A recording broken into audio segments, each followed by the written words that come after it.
What's up guys, Major here. Welcome back to my channel, and today I'm going to be showing you guys the easiest way to remove the background of a picture on your Android phone. So this app is actually free. It's not free, but it is free. It is free, but how do I put this?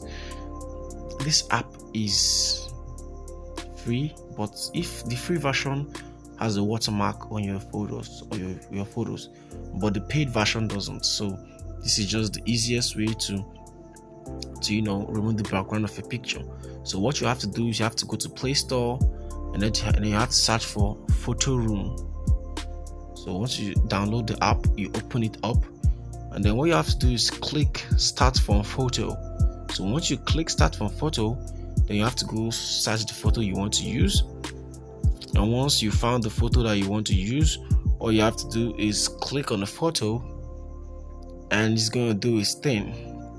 You can see in the blink of an eye, the background is gone, and you can choose whether it's a white background or a black background or transparent background.